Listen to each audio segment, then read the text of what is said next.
Good evening, everyone. I'm going to call this meeting to order. Please note that all board members are present. We've called the open meeting beginning at 6, and we had a closed session, and now we are to item number 3, which is open the public hearing to discuss the 2016-2017 application for federally funded programs. Dr. Ruth? Yes, thank you. I'd like to introduce Dr. Jennifer Alexander, who will be coming forward to share this overview and conduct the open hearing.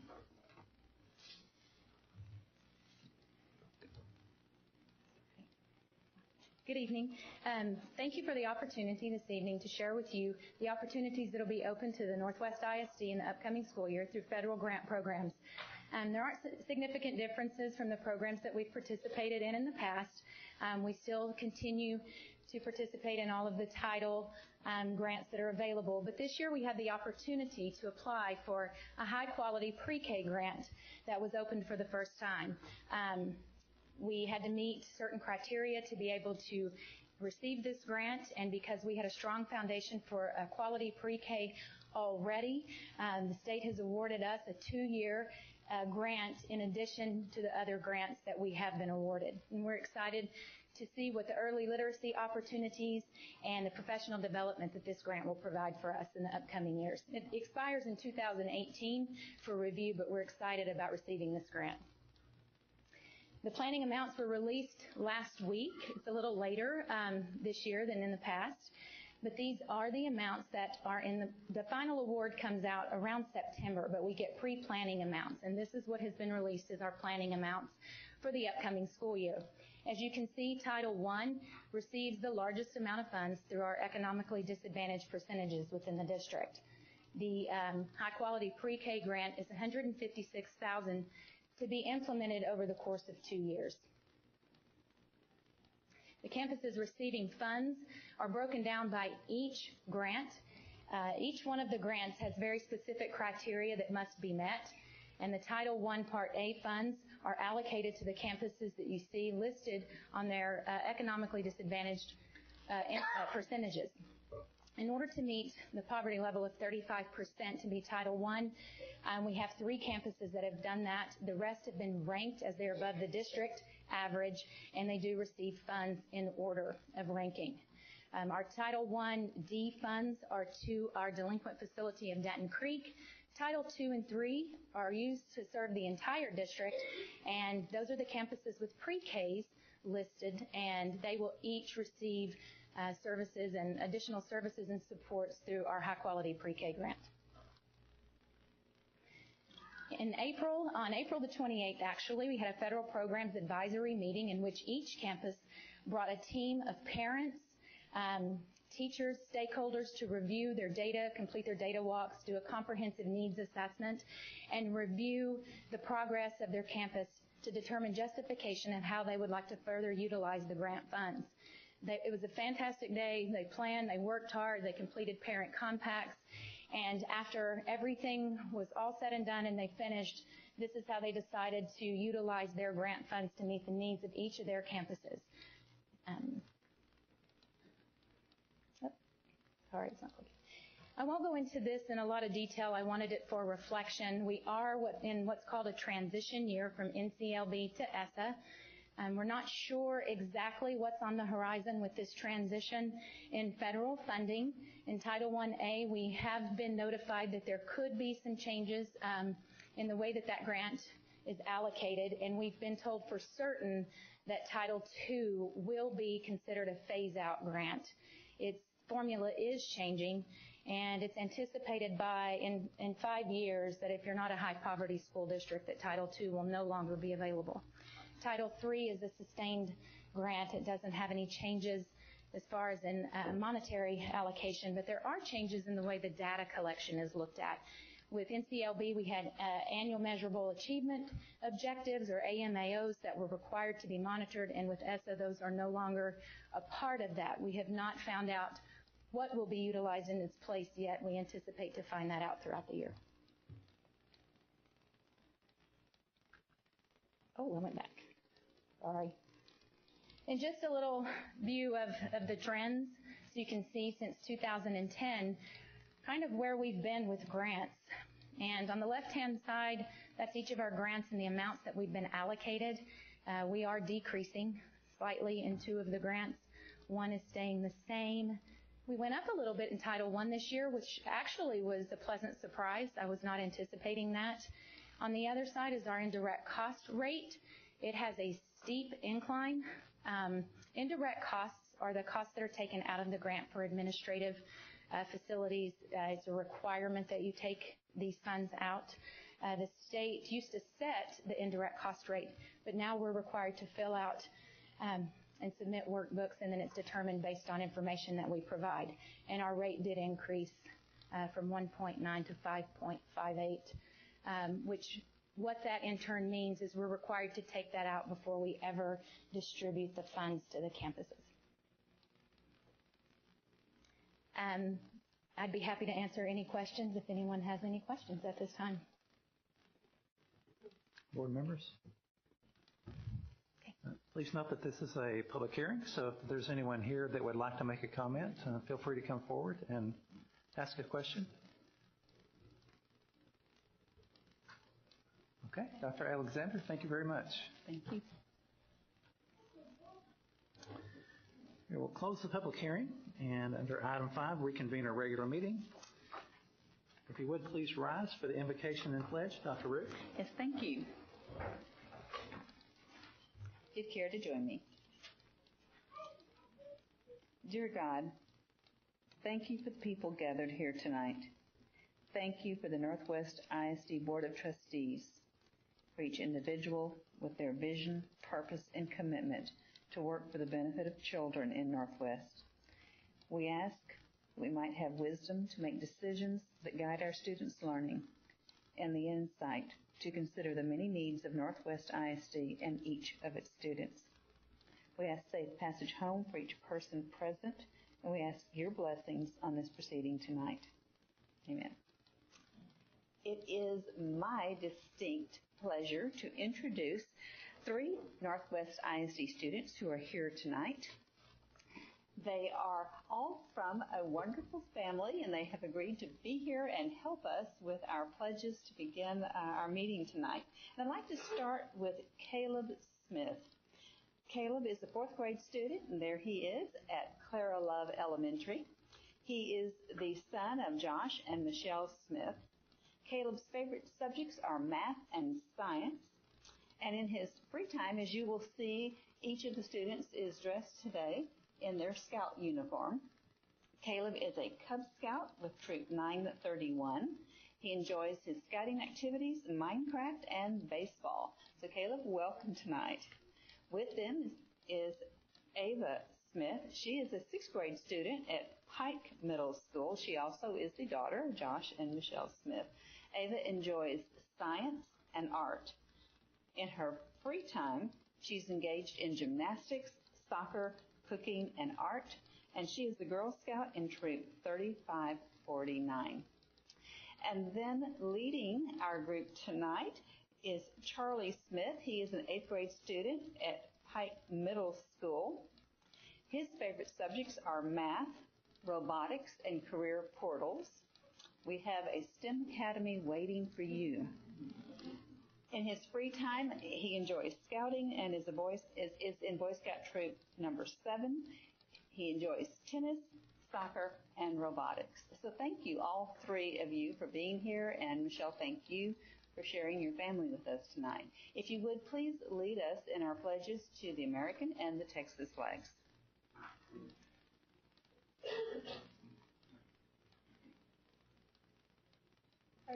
Pledge allegiance to the flag of the United States of America and to the republic for which it stands, one nation, under God, indivisible, with liberty and justice for all.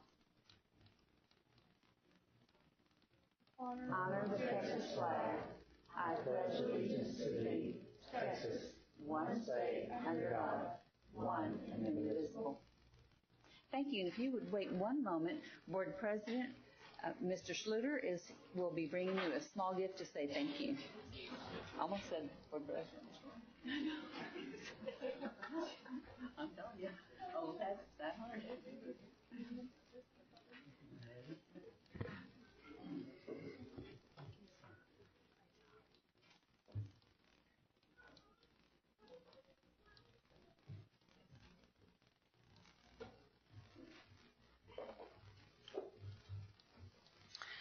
definitely appreciate some Smith family here this afternoon. Very much appreciated. Thank you. Brings us to item number 7, recognitions. Dr. Root. Yes, thank you. Mrs. Nail is coming forward to present recognitions, and we are very, very pleased to be able to recognize many of our students that received awards that were at the level of the honor of Board of Trustees recognition. Mm-hmm. Yes, we will begin tonight, though, by asking Mr. Sluter and Dr. Rue to come forward, please.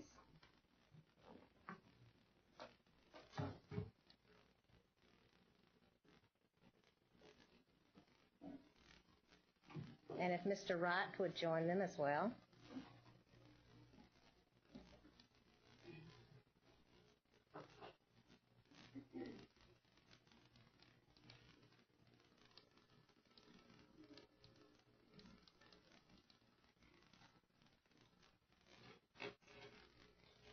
At this time, I'd like to take the opportunity to recognize Mr. Wright's service as board president of the school board for the last few years. Mr. Sluter.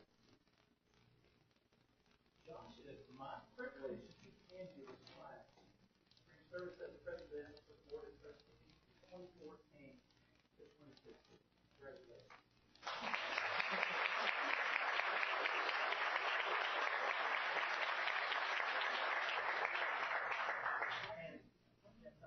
I was just going to say what an incredible journey Josh has brought us to. We've had great presidents, Mel back there, and Josh, and for a young man who's come in, for a senior man who's done an outstanding job. It's not easy sitting in that seat.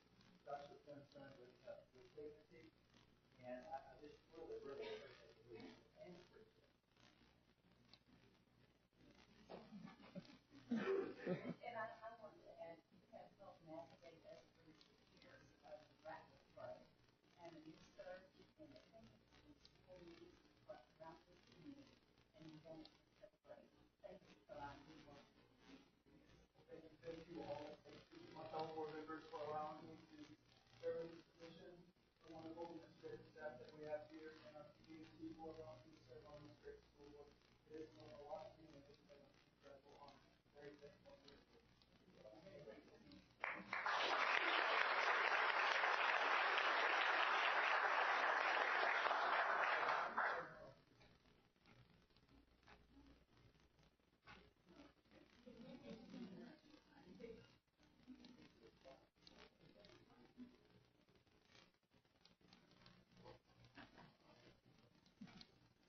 Now I'd like to ask all of our board members to come down to the floor, please, and help with honoring our trustee awards.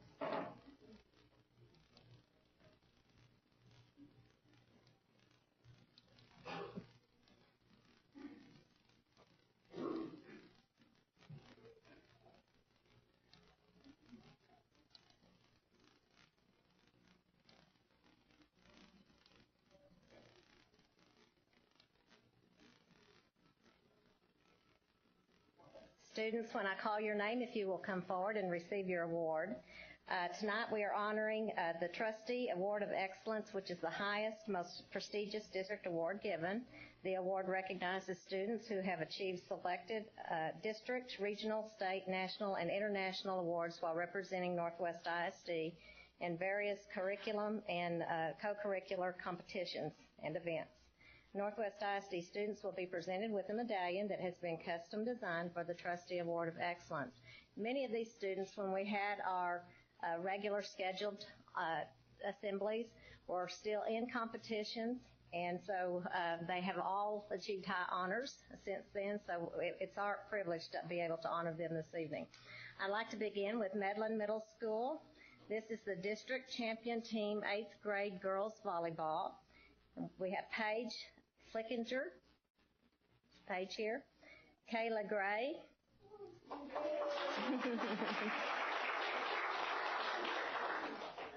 Peyton Jantz, Skylar McKinnon,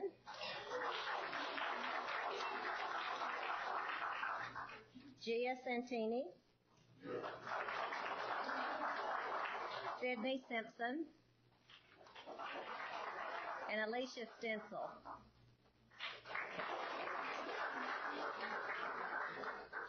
And now for Medlin's District Champion Team 7th grade girls soccer, we have Cassidy Bell, Allie Clark, Katie Clark. Katie is also a Duke Talent Search state recognition. Chloe Culver, Gracie Darter, Hannah Gage, Brittany Hutton, Abby Morris, Allie Morris, Haley Ray, Ashley Rowe, Reagan Scherer, Pippi Simpson, and Cassidy Tusher.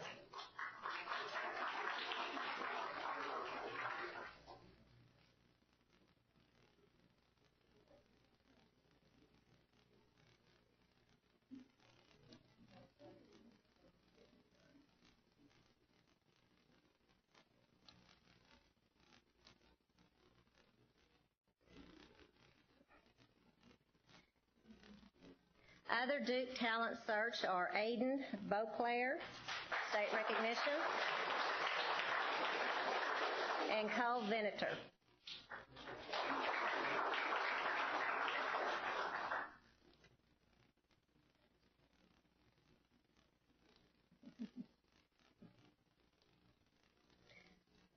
Now from Pike Middle School, UIL Academics, we had Madeline Ascona, Courtney Candall, Camdy Moody, Samuel Rivas, and Michael Smith.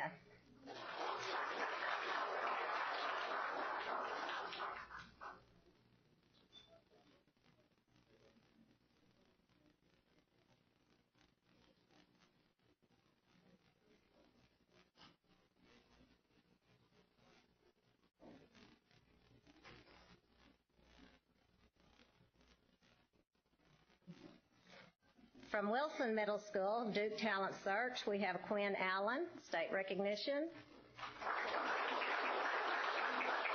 William Goldsberry. George Peterson. And Christian Reed.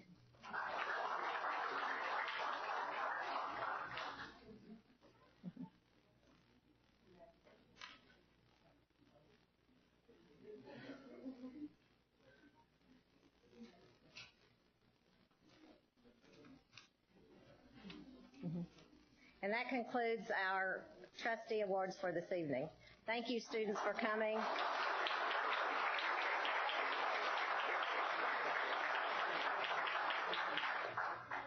You've done an outstanding job representing Northwest ISD and your campus. Thank you.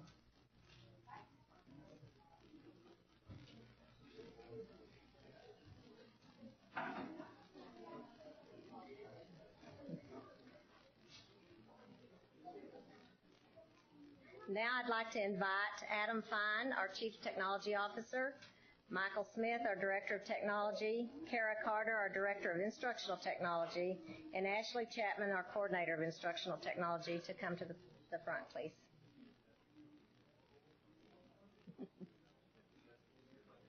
Kind of bend down. Bend out. Tonight we are recognizing our technology department. Northwest ISD received Top Digital District Award from the Center for Digital Education's and National School Board Association's 2015-16 Digital School District Survey. The district is recognized for its use of innovative use of technology such as the one-to-one laptop initiative, STEM curriculum, and flipped classroom instruction. The award recognizes exemplary school boards and districts' use of technology to govern their district, communicate with students, parents, and community, and to improve the learning environment and district operations. And this is the fourth consecutive year, that the district has been ranked in the top 10 in the nation for this award. Yes, we rank fifth. Uh-huh.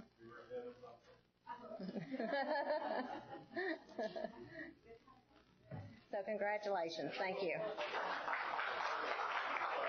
You have partners recognition?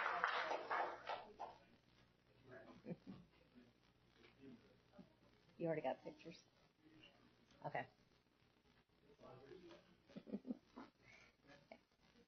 And now I will ask Phil Beckman, our Partners in Education Specialist, to join Dr. Rue and Mr. Sluter, and Emily Conklin, our Director of Communications, will come to the podium. Good evening. At this time, we'd like to ask Ms. Nail to please join Dr. Rue and Mark Schluter at the front. Tonight, NISD Partners in Education would like to recognize two very important people to the student, staff, and community of Northwest ISD. The NISD Partners in Education program would not be what it is today without the dedication of Jeree Nail. Formed in 2008, Ms. Nail created the program to offer parents, businesses, and community members the opportunity to have an impact in our classrooms through mentoring, volunteering, and adopt-a-school programs. Her hard work has resulted in an award-winning program that has continued to grow each year by adding programs such as the Angel Tree and Back to School Fair, both of which serve the needs of students beyond the classroom. Ms. Nail, please accept this special plaque naming you as a lifetime partner in education.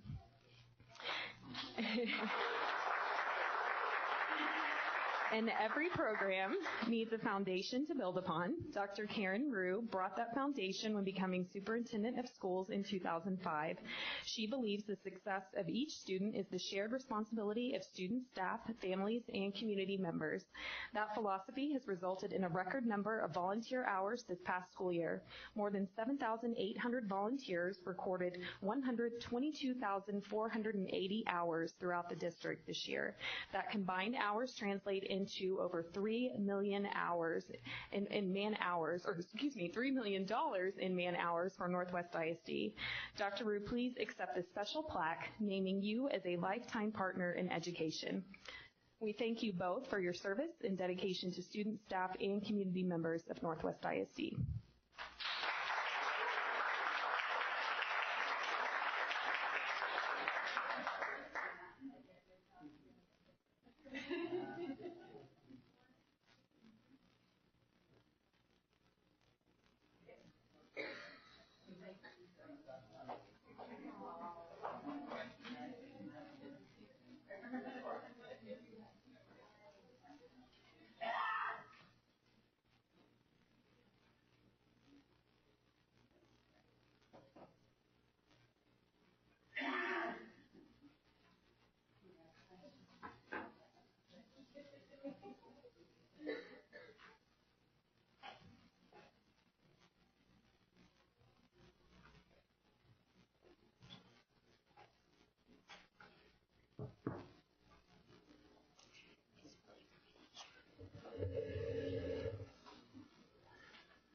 Well, now that all the fun stuff's done, I guess we can move on to public participation. Do we have any? No, that would be no. Moving down to item number 9, consent agenda. First, I want to give the microphone to Dr. Ruth. Did you want to try to pull one of these? Yes, please. If you would allow, I would like to request that we pull item E from the consent agenda. We'll be bringing it back to you at our next board meeting. This is a Region 11 contract for administrative and business services. There have been some changes in their fee structure. Region 11 has notified us that they are making those adjustments, and we'll be bringing this back to us within the week. Thank you. Board members? Mr. Sluter, go ahead. Mr. Wright? Move to approve the consent agenda submitted. I'll second with the amendment. A motion has been made by Mr. Wright, seconded by Mr. Fuller to approve the consent agenda as amended. Any further discussion? Second. That's already been seconded. All those in favor? Third. Motion carries 7-0. Thank you. Thank you. We'll bring that item back to you for consideration at the next meeting. Okay, moving on to discussion action items under item number 10, the naming of the principal of Sendera Ranch Elementary. Dr. Ruth? Yes, thank you. It is my distinct privilege and honor to recommend to the board Mr. John Bowles, who is currently serving as assistant principal at Sendero Ranch Elementary. He has extensive experience in education as an instructional leader and has served as an assistant principal at 2 campuses in our district prior to this time. Board members? Ms. Cobb? I move to name John Bowles as the principal of Sendero Ranch Elementary as recommended by the administration. A motion has been made by Mrs. Coffin, seconded by Mrs. Roush to name John Bowles as the principal of Sendero Ranch Elementary. Is there any further discussion? All those in favor? Motion carries 7-0. Thank you. We look forward to his leadership. He's going to do an outstanding job for us. Item 10B, possible nominations for the TASB Board of Directors, TASB Region 11. Dr. Rue? Yes, thank you. This is the board's opportunity, should you choose to do so, to recommend or nominate for service in this particular position. At this time, Mr. Bobby Riguez from Aledo ISD is seeking re-election to this position. Any response? We don't have to make a motion in either sense. Bobby's done a great job, not just for our region, but really for the whole state. So that would be my recommendation. So It's not a motion. okay, so making a statement. Very nice. Would anyone like to make a motion? If not, Josh? Mr. Bryant? And I also know he was awarded a Key Communicator Award from TASB, and I know he's done a lot as well. So with that, I would like to make a motion to nominate Bobby Riggs to serve on the TASB Board of Directors in Region 11, Position A.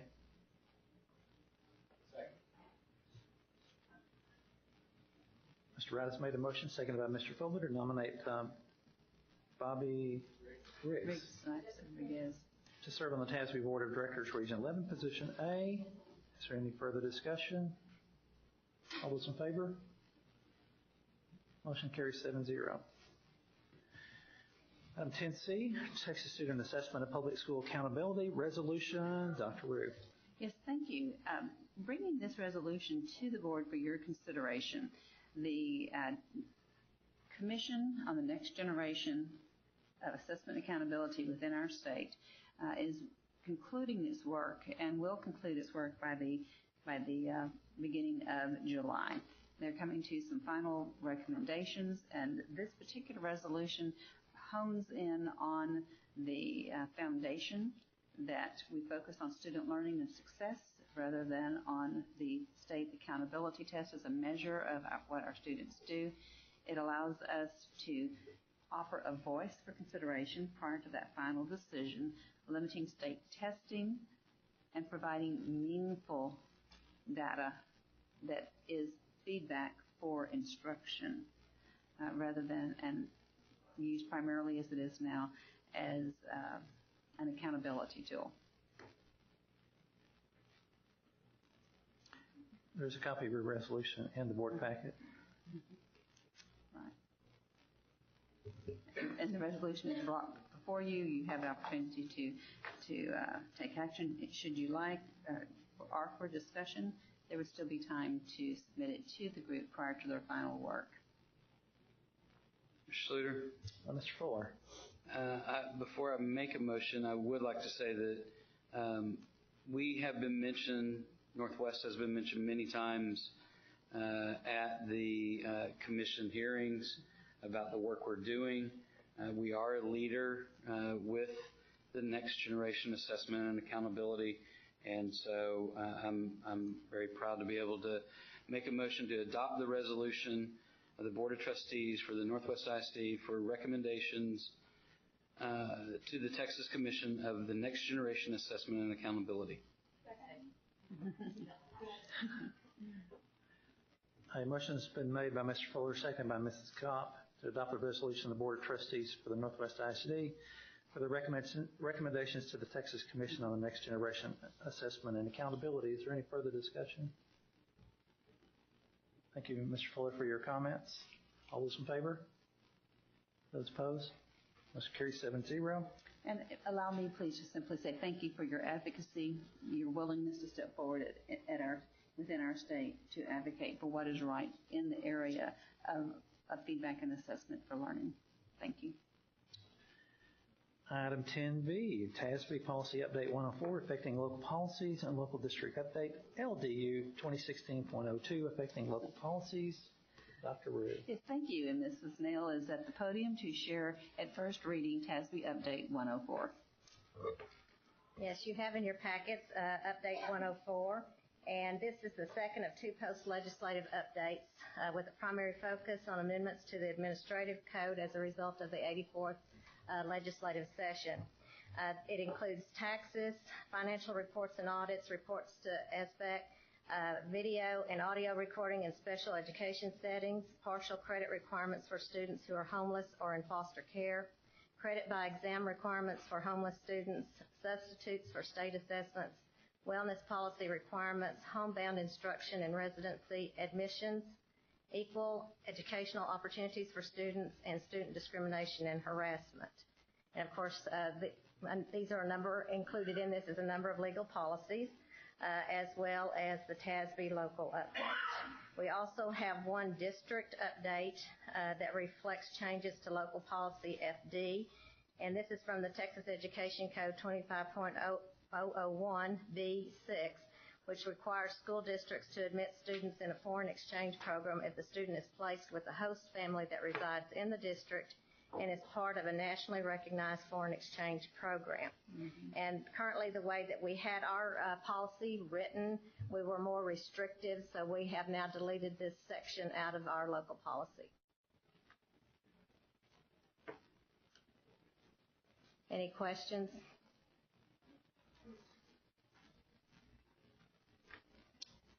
Board members? Take that as a no. Thank you, Ms. Nail. Okay. Moving down to item 10E, the 2016-2017 District Improvement Plan. Dr. Root? Yes, thank you. As you know, annually the district reviews not just the strategic plan in its total, but a very firm review of the work that's been done previously with a look forward to the district improvement plan strategies that will best move our district forward and help in our achievement of goals. The 2016-17 district improvement plan is the culmination of that work, and Mrs. Nail is here tonight to share it with the board. Yes, if you recall, at our presentation last year, we were challenged with moving the plan up to June so that we can get that approved so that our campuses will have the summer to work on their campus improvement plans. So we are bringing you the 2016-17 plan, district improvement plan tonight. Again, this is the schedule that you normally see of all the processes that take place in reviewing the district improvement plan throughout the school year. The plan is, again, we are using the Plan for Learning template, and these are all the pieces within that plan. And we've talked many times about the strategic flow chart, how the district improvement plan leads to the superintendent priority goals, department action plans, and campus action plans. Our core beliefs, our mission statement, our 5 strategic goals, which you approved in 2010. And this is goal 1 with the targeted objectives, with 5 of those objectives being focused on dynamic learning experiences. And as you look through the plan, I did not put everything in down that is actually in the plan, but this is just a sampling of what you will see under goal 1. Some of these strategies are continued from the 15-16 school year, and then there are new strategies that have been added as well. We have a total of 120 strategies in the 2016-17 plan, so we're going to be quite ambitious this school year. Goal 2, again, our targeted objectives. We have 5 of those under goal 2, which focuses on development and retaining and recruiting quality staff. And here are some of the items that you will see within the plan for goal 2. Goal 3 is primarily focusing on timely and open communication as well as partnerships within the community. There are four targeted objectives in this particular section. And here are some of the things that you will see listed in the plan.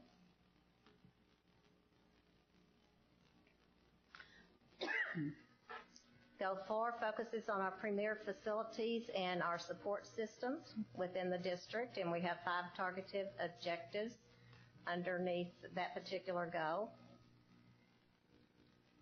And just a refresher, if you remember, our targeted objectives do not change. They have remained the same every year for the life of the 4-year plan. And then here are some of the items that you'll be seeing. One of the things that we're very excited in this particular strategy is the installment of the Ready Op communication system for district-wide implementation. This is a system that will make it very easily to communicate with a broad group of people anytime there's any type of emergency or any type of message that needs to go out. It'll also interface with all of our law enforcement areas and our cities. So we're very excited about this piece that we'll be bringing to you this year. Goal 5 deals with our resources and our accountability to our community. We have 4 targeted objectives. And then here are a few things that you're going to see within that particular area. And again, if we succeed with all of our strategies, which we will, it just, again, helps us to realize what our vision is. I was just curious, what is earned status as a Blue Zone employer? That is actually a partnership with the City of Fort Worth, and Ms. Paylor, I believe, is heading up that effort. And it has to do with wellness. Am I correct? The wellness of our employees. Right. And I know that many of the businesses in Fort Worth have already earned the Blue Zone credit. And Kitty, you want to add some more to that? Mm-hmm. It also is a community-wide effort launched by Mayor Betsy Price, and it is not only the school district as well as you go in the grocery stores. If you notice, there's a smaller rack of candy, or they're trying to offer better options for children when they go through the grocery store, better food options. So it's not only a district, but it's an overall community involvement, and we are partnering to start off here with central office as a Blue Zone designated work site and then expand from there. And we have a lot of the framework through our SHAC. We're partnering with athletics and Dr. Alexander's department. So we've got a lot of the framework ready, and the way we stand right now, we would be the first school district to have that work site designation. So we're striving to accomplish that and get that moving here over the summer and hopefully have it ready. Okay. Mm-hmm. That's good. Any other questions, board members? I know that you guys have put a credible amount of information together, and we applaud you and your staff, Ms. Neal. I know you rushed through this for our benefit, and we appreciate it, but all board members need to take a look at this in a little more detail, because it is some exciting stuff that we're doing in this district. And I was just going to add, thank you for putting it out there before everybody's gone for summer. I know most people are, but so that whenever everybody gets back, they have a fresh face on it and they can begin working on it. So appreciate you getting everything done this early. This will help all schools, I believe, and students. Thank you, Mr. Fuller. Thank you, Ms. Neal. Moving on to item 10F, the resolution of the Board of Trustees of the Northwest ISD approving support by the Northwest ISD of the Northwest ISD Education Foundation. Dr. Rue? Yes, and I believe Mrs. Neal remains at the podium to present this agreement with the board. Yes, this is our annual resolution that defines Northwest ISD's acknowledgement and support of the mission of the Northwest ISD Education Foundation, and that the in-kind and financial contributions of public assets and cash donations by NISD to NEP will serve a public purpose. and that's the primary reason for the resolution. The resolution, you do have a copy of that with you, and for the sake of time, I will not read that entire resolution. But we do have a copy that if you adopt the resolution, Mr. Sherwood will need your signature on this evening. Board members?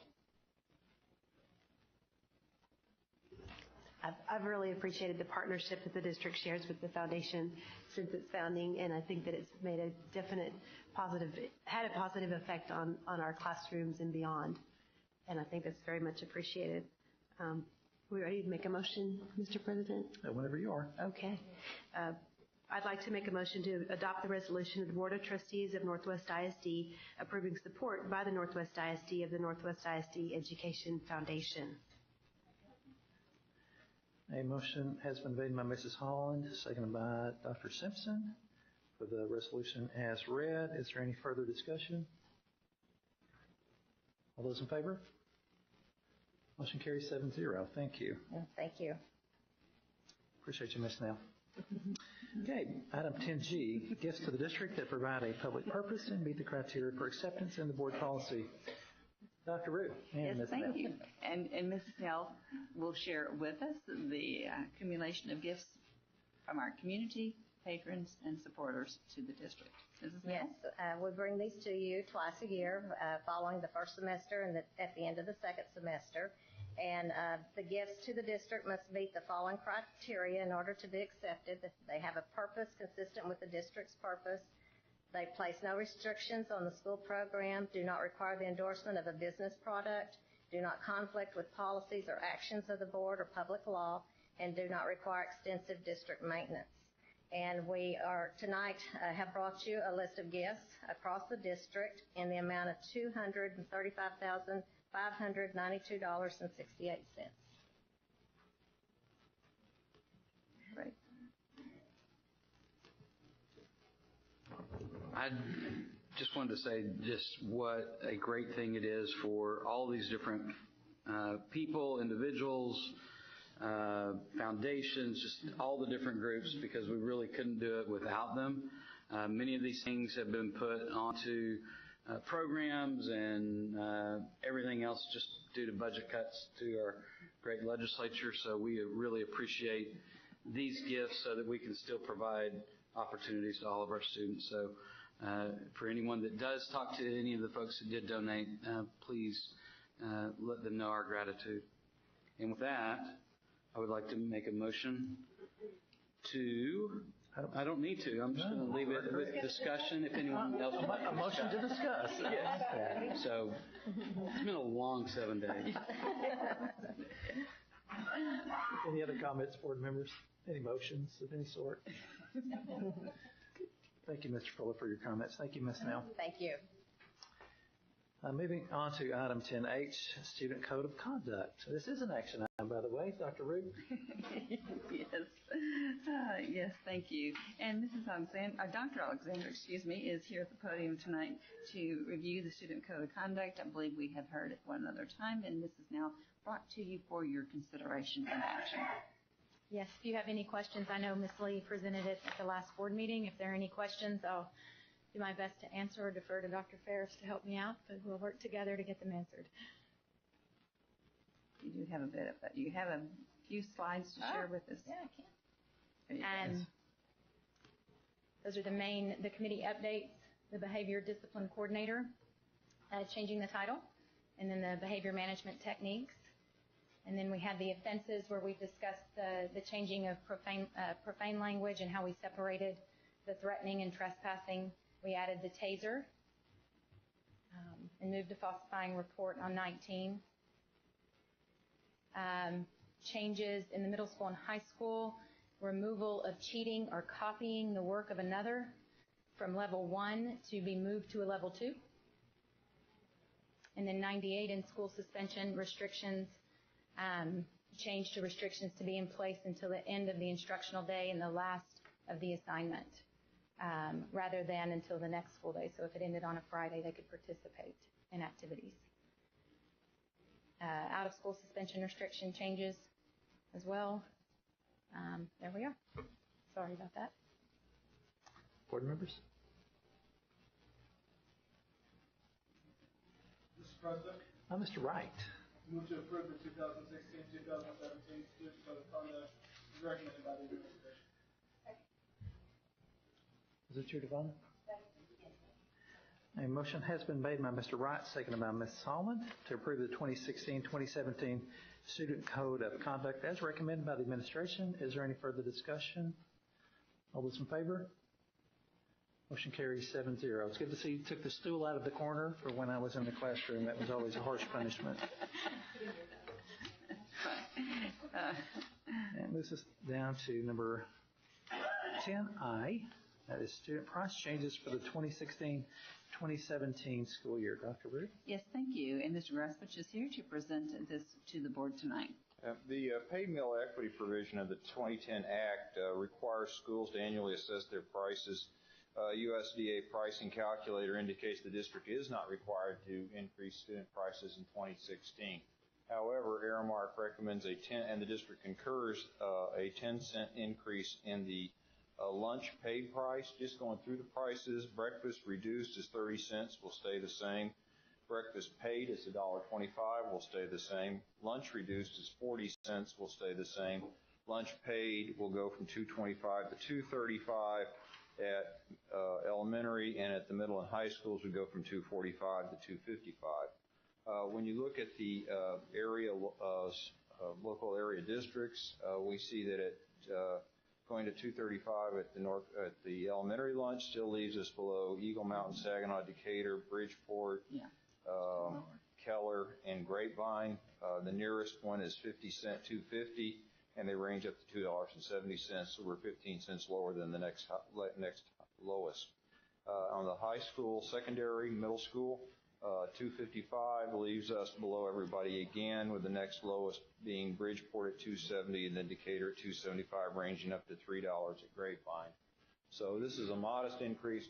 What we want to avoid, quite frankly, is hitting somebody with a 25 or bigger increase. And so by doing some modest increases, we're still lower than everybody else, but we're staying in the fair pricing area. This will be brought back for on the consent agenda next time. Be happy to answer any questions. The adult pricing will be reviewed in August when additional data is available. We just do the student pricing at this time so that we can update all the information that's distributed to parents. I do have a question. Has the threshold for income levels changed along with any consideration of price changes? In other words, who's eligible, or is that set at a different parameters? I'm not aware of any changes in the So it stays static? comp ed and the free and reduced pricing, but I'll be honest, I'll have to check that out and get back to you.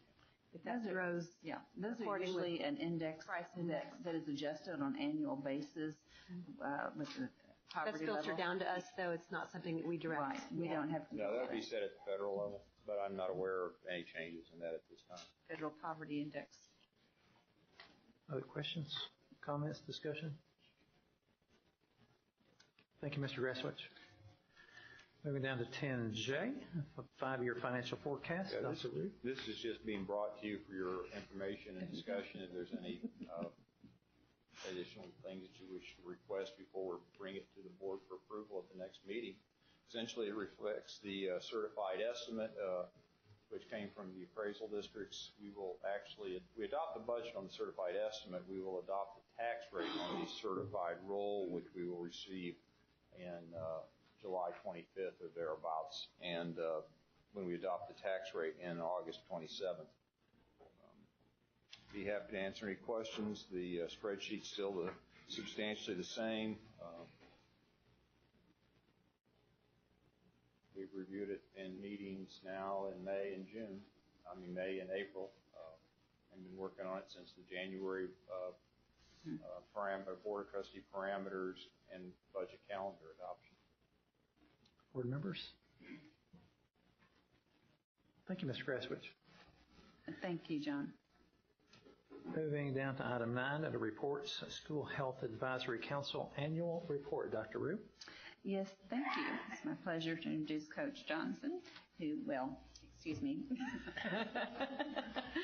Old habits. Old habits. There you go. We're so glad that you're here, and thank you in sharing the work of the Student Health Advisory Committee.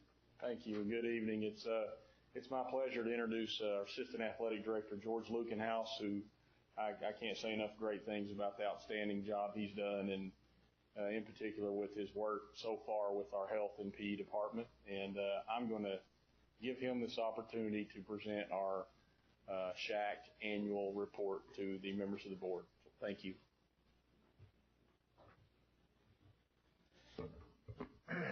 Thank you, Coach Johnson. Thanks for having me this evening. In the essence of time and my poor sense of humor, I'll move past the joke portion of my presentation today.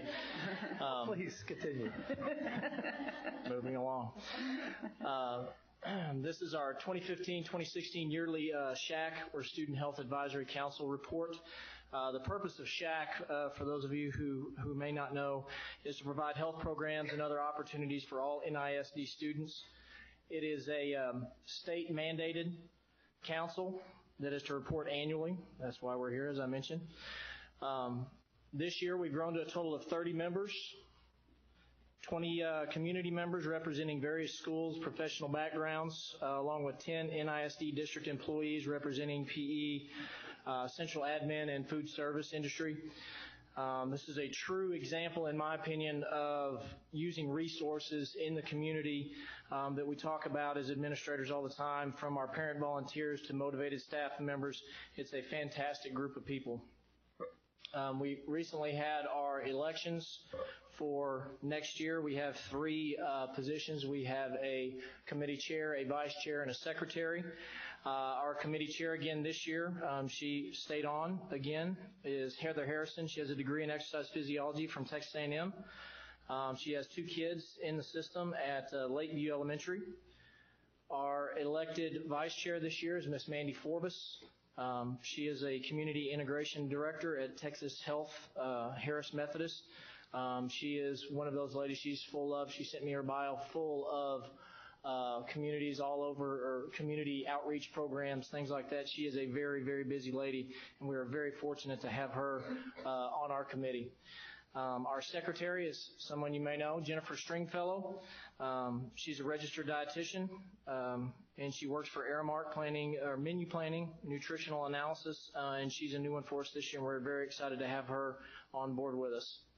Our previous activities for this last year, which you're probably familiar with, is the annual Reindeer Romp. SHAC helped provide lots of volunteers. We're in on a lot of the meetings and planning and helping things move forward.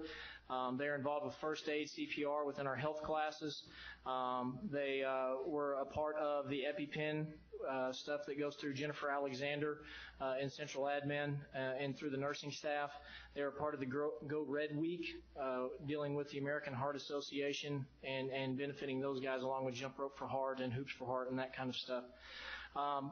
Planning and looking forward to next year, activities we're discussing right now. We're currently in the process of moving the Reindeer Romp from Byron Nelson High School to Alliance Airport, just due to size constraints, which you'll see the numbers here in just a second. But it's going to provide us with more opportunity as far as getting more involvement, making it larger, in our goal to being the largest of its community activity of its kind in the state of Texas. We're looking at nutrition and summer first aid lectures in partnering with Texas Health Alliance and bringing those guys into our health classes the last week before Christmas break, and then again the last week or so before the summer break, dealing with summer first aid, obviously. We're looking into a district-wide health fair with details still in the works, looking at the end of next spring. We're currently working on nutrition tips, ideas, different flyers and stuff for our campuses and our parents, with different snack ideas for birthdays, teacher trainings, and things like that. We're also looking at and implementing elementary and 6th grade run clubs across the district that'll be involved, along with our cross-country groups. And we're also looking to incorporate different fitness groups, similar to like a performance course, in with our elementaries before school starts, just giving those kids tons of opportunities that they can get involved with to keep them moving. We're also looking to continue all of our stuff with the American Heart Association like we have in the past. Biggest thing that the SHAC group is looking is just providing those opportunities, as many as we can, for the kids of the district, so that there's always something that they can find and something that they can be involved in. The state requires that the SHAC committees meet 4 times a year, so we meet 5. And that's not to mention lots of other planning meetings, committee meetings conducted throughout the year with all of our various programs. Our participation on the reindeer romp has grown astronomically, as you can kind of see from the chart there. We had over 3,600 participants this year, and that's one of the reasons we're looking for other avenues to continue to grow. Sadly, there's lots of great places to run. There's just not a lot of great places to park. And so parking drives any kind of event like this. And our biggest thing is we're aiming to not just have it as a race, but as a community event. That's our biggest thing that we're looking at, getting everyone involved. The event last year raised over $18,000 for our PE and health programs across the district. So it was a huge success, and we look to continue to grow that as we move forward. And you can find all of our SHAC information, meeting minutes, dates, and all that stuff on the athletic website. So everything's right there so that it's there for the community. And that's pretty much it. You have any questions? Board members? Brief as I can be. Thank you. Mr. Lookenhouse, I appreciate your presentation. In fact, it inspired me. I think the board needs, as a team, run the reindeer romp this next year. Either that or book studies, so take your pick. Hey, I'm for book studies. I have several I can recommend. And thank you, Mr. Johnson, for your work on this SHAC report. Is there a date for next year's reindeer romp? Okay, I missed it. Thank you. Yeah.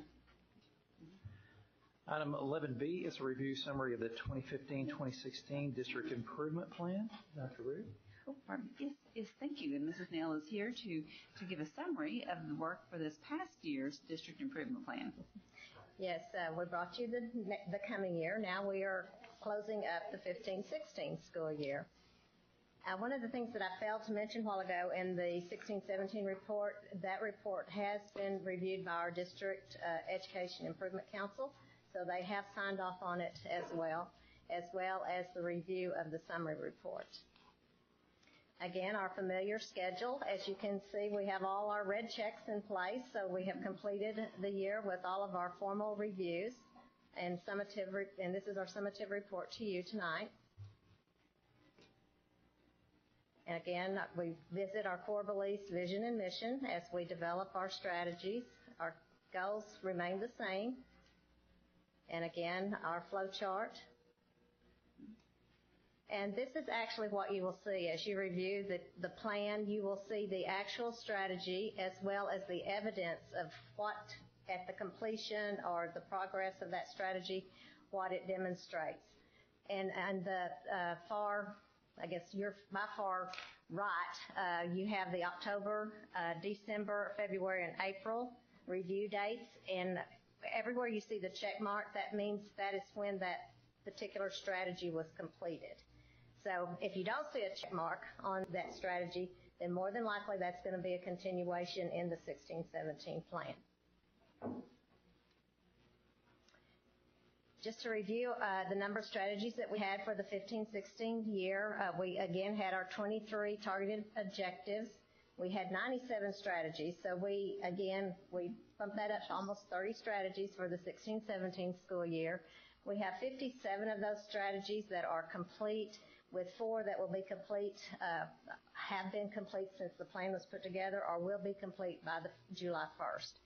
So we wanted to show that although they weren't completely done, they will be done by July 1. We have 36 of the strategies that are as is or can be taken to the next level that were not completely complete. So you'll be able to see those throughout the plan. Oh, I'm going to back up just one second. Point out that under Goal 4, where you see the 40 strategies, I know that seems like a larger number compared to the other goals, but just a reminder that we have safety and security within that particular goal. facilities planning and construction. We have some technology as well as some records management. So you're going to see a number of different type of strategies, not just all focused in one area in that particular goal. And evidence of the results, you have seen those this year through our district effectiveness reports, our community-based accountability, our student showcase if you went to Techno Expo, and the Night of No Limits. So you can see the results of the plan that has taken place throughout the year. And we want to show you just a real quick little video of some of the highlights.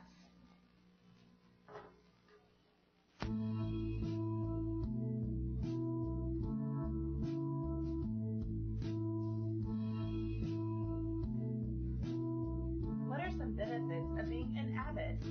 We've learned about teamwork and like everything can get better with like help from others. And we also learned that just you can get help from others, but you also need to like be able to do it yourself and be determined to do it yourself. I've used Naviance in the college application process. I've used it to submit my transcripts, to look at the colleges I can apply to, and all sorts of other things relating to the application process.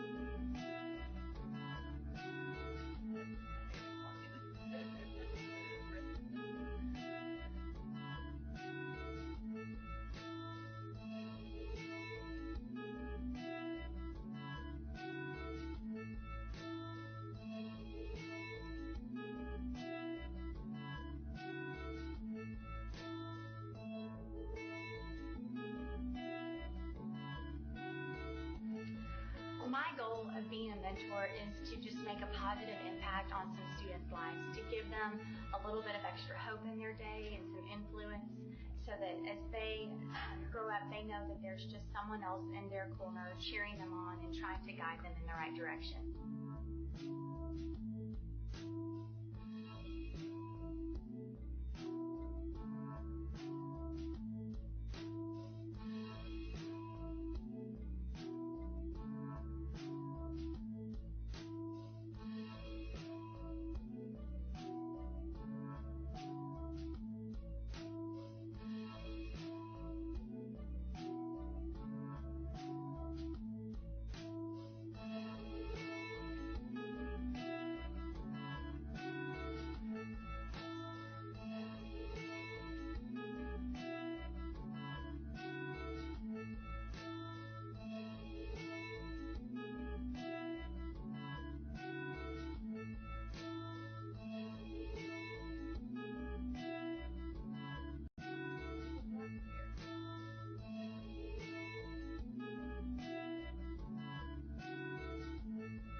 And those are just a few of the highlights out of our 2015-16 District Improvement Plan, and I want to thank all of the departments for their participation and help, and thank Rachel Bobbitt for putting our video together for us. Any questions? It's been a very exciting year. A lot of things have been accomplished. Absolutely. Board members, any comments? What were some of the things that they considerable progress on this? Yes. Thank you. We've had a busy year. And very effective use of technology. Yes. Great job, Ms. Nate. Wonderful video. Item number 12, consider any item removed from the consent agenda, and there were none. Oh, E. Yeah, but that is going to be postponed to a later That we meeting. brought back. Yes, that we brought back in the future. Brings us to item 13, Board President's Report. Summer Leadership Institute, June 30th through July the 2nd. I think everybody that's going is already registered, if I'm not mistaken. I'd love to hear some of the sessions that you go to, how they've inspired you when you get back. The new teacher breakfast is coming up August the 8th. Now soon the new year starts as soon as we celebrate the ending of another one at Byron Nelson High School, Convocation on August the 18th. So keep those in mind for your future plans. One other thing I wanted to say how incredible this board is. You guys have put in incredible amounts of hours, up to 9 hours a day over the last week. So we've seen each other for a week, and we still talk to one another. So you guys are incredible in our search for our next leader. So I'm very proud of you and your hard work. So with that, moving to Superintendent's Report. Dr. Rue. Yes, thank you. I will be very brief. I just simply want to share with you a small book that I placed at your seats. There's a quick little note on the inside. It's very, very brief.